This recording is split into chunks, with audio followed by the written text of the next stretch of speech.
When it comes to an argument of essay, we want to make sure that we have a good topic. And we want to make sure that our topic has arguable statements. And so there are certain criteria that we're looking for to make sure that we have an arguable statement.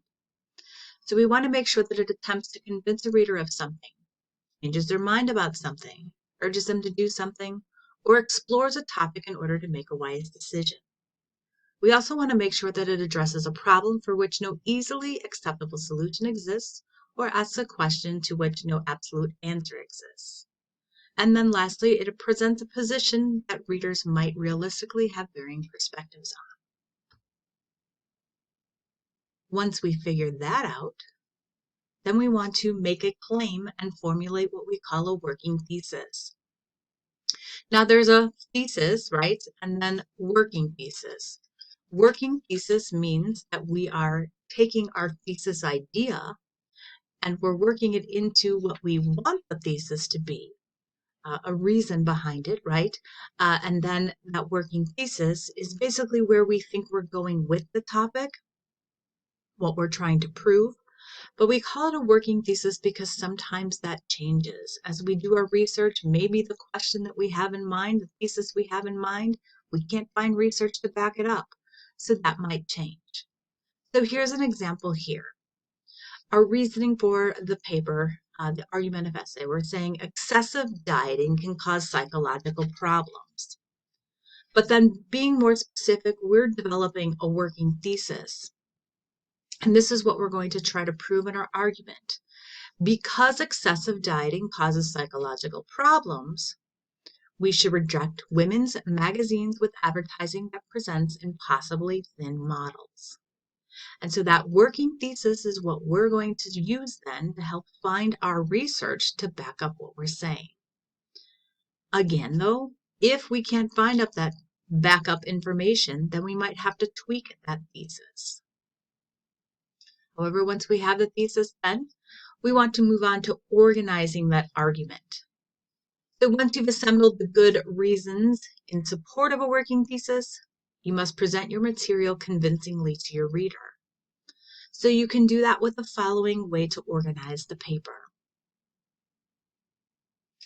Looking here, what we call the classical system.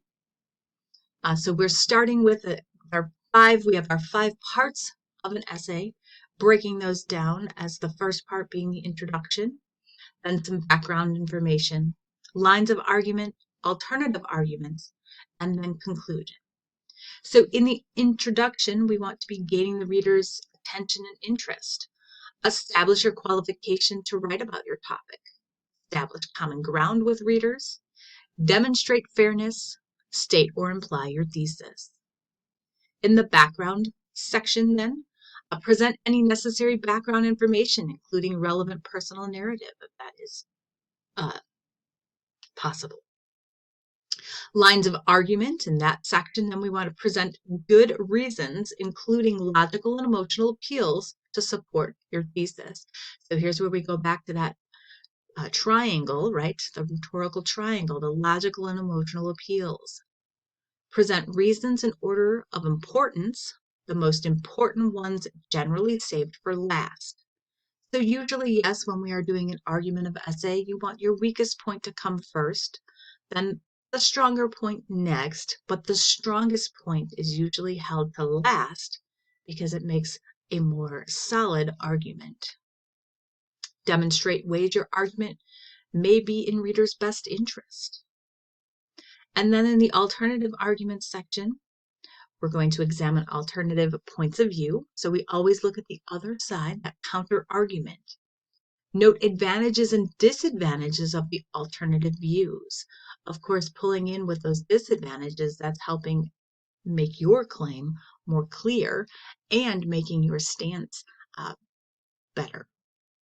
Explain why your view is better than others. And then in the conclusion, you should summarize the argument if you choose, elaborate on the implications of your thesis, and make clear what you want the readers to think or do, and then reinforce your credibility. So backing up with that information that you gave them on why it should be what it is. So that is a little bit about how you can organize your argument of essay.